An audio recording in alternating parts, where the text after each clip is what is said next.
What's wrong with this light?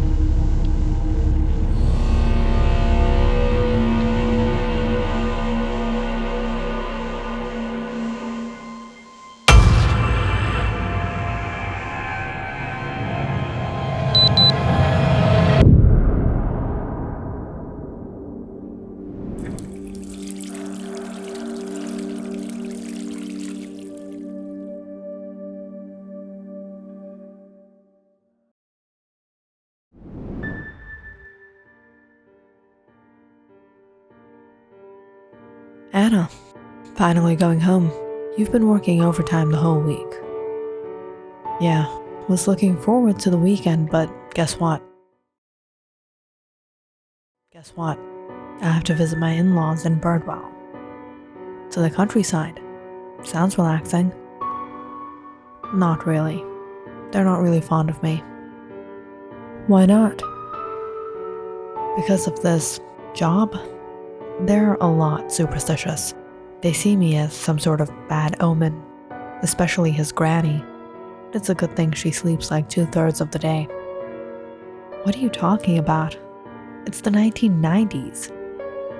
Yeah, but still, wish me luck. Good night.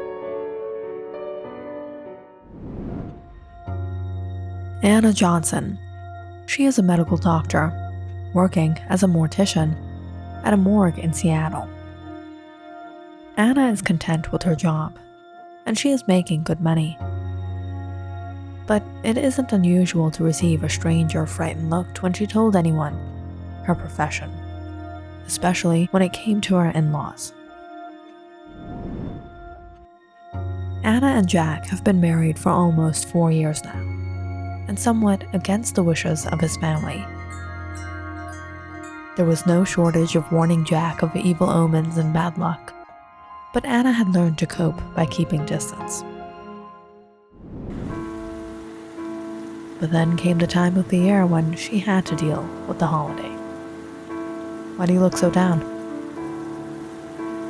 Don't try to sugarcoat it, Jack.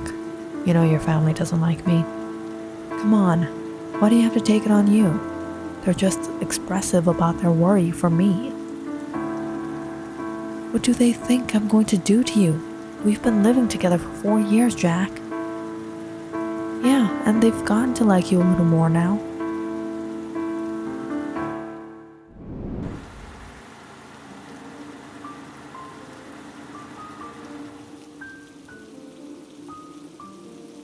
As the couple reached the ranch, Anna saw Mr. and Mrs. Reynolds hurry out to the porch.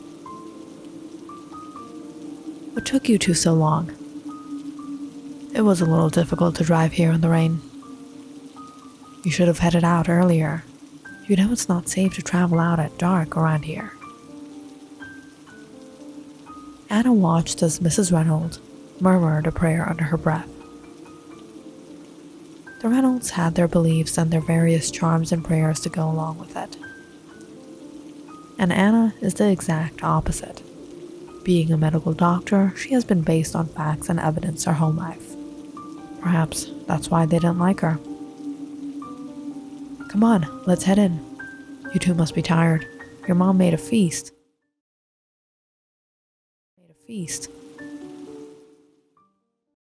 Heading in, Anna and Jack met with his brother and sister-in-law. They all welcomed her kindly. But deep down inside, Anna could sense she was the outsider here. As she sat down in the living room, her nephew, Jimmy, took a seat beside her. What's up? The usual. What about you? Sent in that college application? Yeah, fingers crossed. I'll be out of this town and to the city. Good luck. So, you still work at that morgue? How do you do it? Don't you feel scared handling dead people? It's just a body, Heaven. One day you'll be dead too, and your body is still going to be your body. What's there to be scared? Of the spirits. Have you ever experienced anything off? Temperature drops? Something in the corner of your eye? Unusual whispers. Did you know, post-mortem, before rigor mortis kicks in, bodies do make noises? What? Yeah, it's caused by... Jimmy dear, can you come here? Yeah, Mom, coming. Just as Anna was to explain the actuality of the matter to Jimmy, his mom called him. Anna sighed as she listened to her scold Jimmy in the hall. I told you to keep your distance from her. I was just talking to her, Mom. What was she telling you? You don't need to learn your beliefs from her. Anna tried to ignore the situation. It was better she keep her distance. Jimmy was a good kid. The situation was just unfortunate.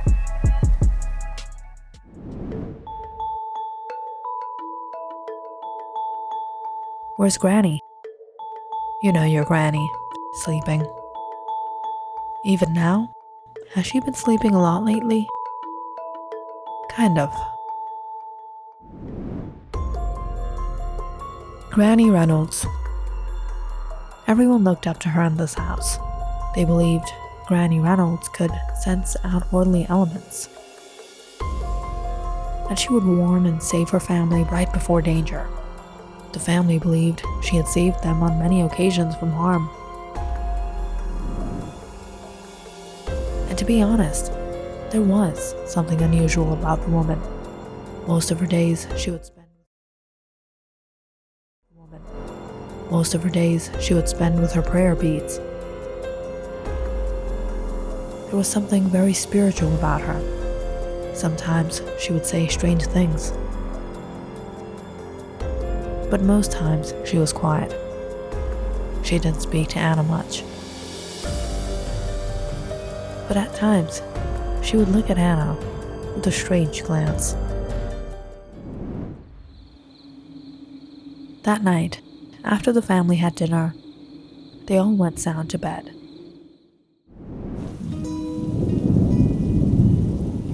Next morning, it was pouring rain out. Anna headed out to the porch for a breath of air, when she noticed Jimmy had a friend over. As she stepped out, Jimmy introduced her. Isabella, this is my aunt, Anna. Aunt Anna, this is Isabella. She's our neighbor. Hi. Hello. Aunt Anna's a doctor. Really? Actually, before Anna could say anything, Jimmy butted in. Her dad has been unwell for the last 1 week. The doctors couldn't treat him. Maybe you can give him a checkup. Jimmy, you know... Come on, Aunt, please. Alright. My place is a 10-minute walk. You better get to your umbrella.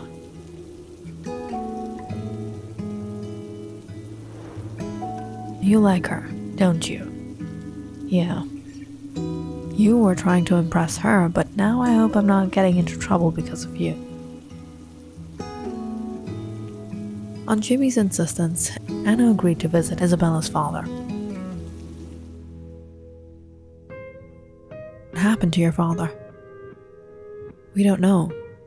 One night, Dad took this route through the woods back home, and since then he has been unwell. He has difficulty recognizing us. Most of the time he sleeps and he's not himself.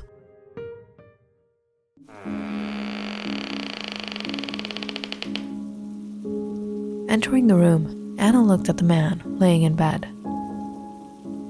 Dad, it's me, Isabella. Isabella?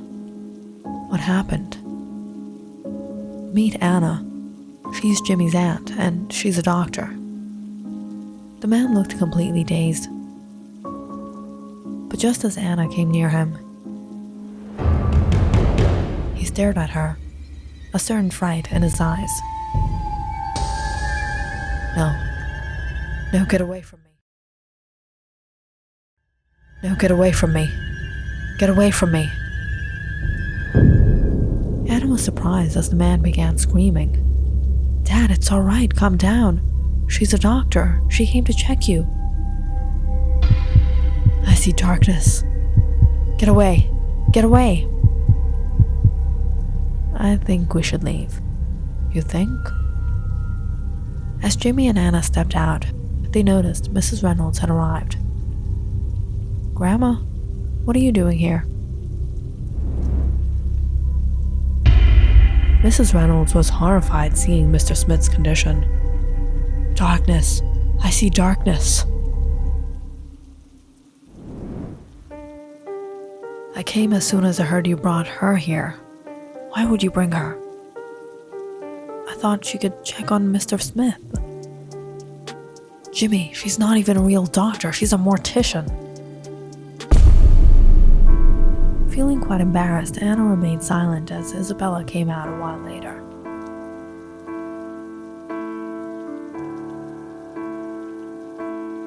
"Is he all right?" "I'm really sorry about that. Dad hasn't been himself. I don't know what got into him." "No, Isabella, it's not your fault. Anna shouldn't be here."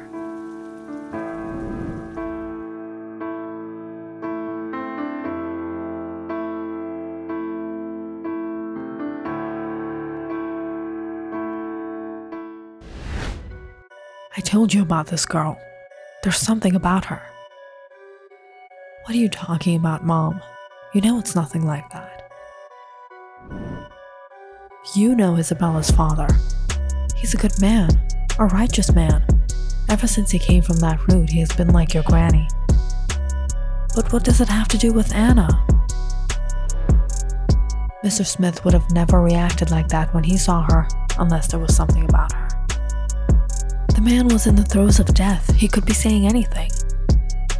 "No, Jack. I feel like one of these days something bad will happen to you because of her." "I'll be fine. You're overthinking things."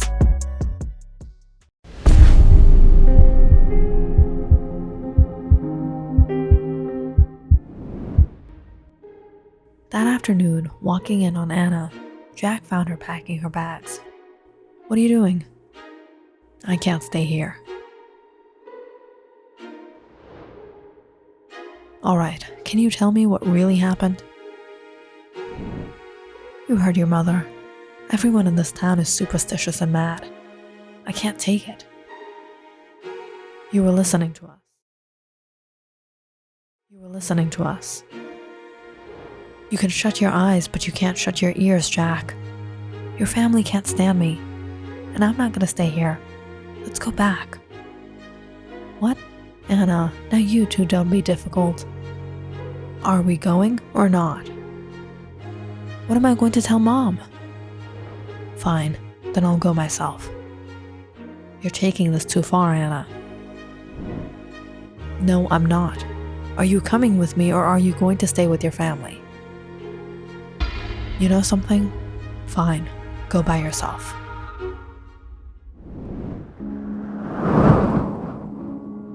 That afternoon, despite Jack's insistence, Anna packed her bags and left the house. On the way to the bus stand. It would be a long 3-hour ride back to the city, but Anna couldn't bear staying where she wasn't welcome.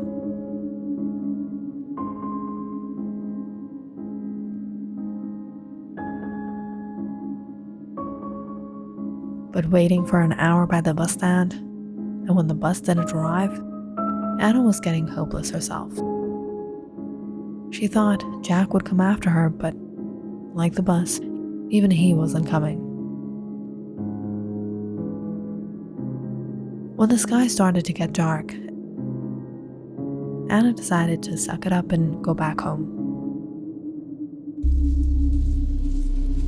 Even though she didn't believe in anything, for some reason, all alone, she was getting the shivers.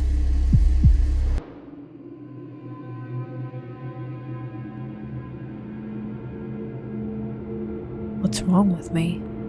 This place is getting to me.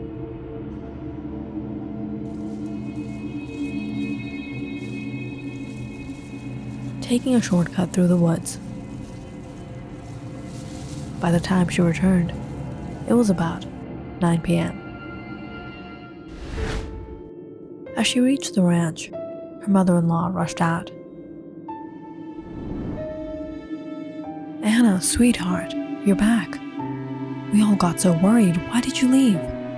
Jack went and searched for you." "Yeah, right. He knew where I was going.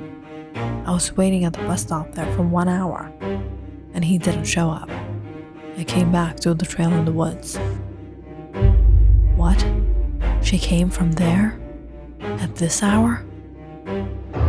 "Yes. Is that a problem? Please tell me what other evil omen lurks there." As Anna spoke out for the first time, everyone fell silent.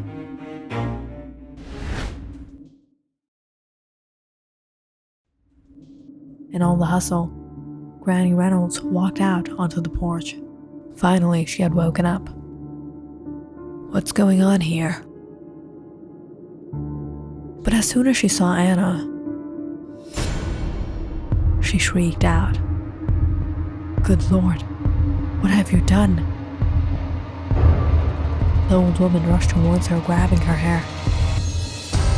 Burn a lock of her hair, a piece of her cloth. Death is following her. Death is following her. Anna was shocked as everyone tried to calm her down. "Burn her clothes. Burn her clothes. Burn her hair.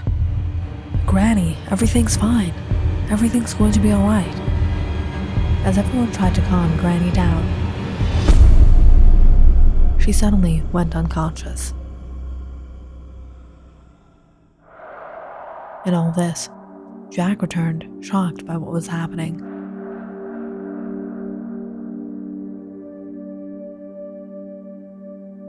"What happened to Granny? She saw me, she wanted to burn my hair and my clothes, and then she went unconscious. Granny, she's not like us. She's different. She has an ability. She has powers. What was I thinking?" That evening went by taking care of Granny, and the next day, Jack and Anna returned home. And come Monday morning, she was back at work. "So how did it go?" "Don't ask. We had to return early." "What happened?" "Long story, but to sum it up, his granny wants to burn my clothes and hair. She thinks I'm some evil omen." "Death is following me?" "I would have been back sooner, but the Greyhound bus didn't show up the evening before." "The Greyhound bus from Birdwell to the city?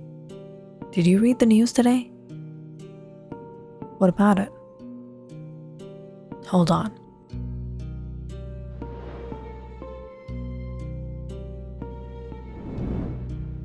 Jessie got out the morning's newspaper and showed Anna. Greyhound bus 203 returning from Birdwell to Seattle got into a tragic accident off the highway last Saturday evening. Unfortunately, none of the passengers survived.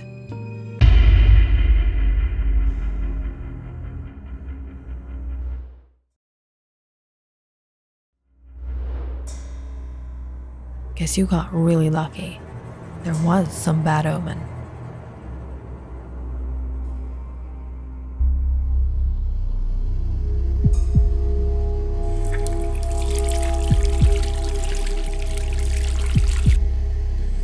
So, I would be dead if I had taken that bus.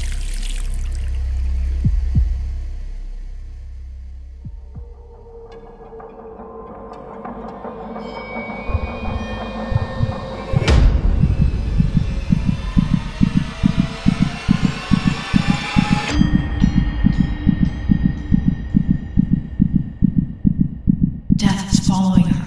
Death is following her. Click on the subscribe button and check out more awesome videos on our channel. And don't forget to press the bell icon because you know it's interesting.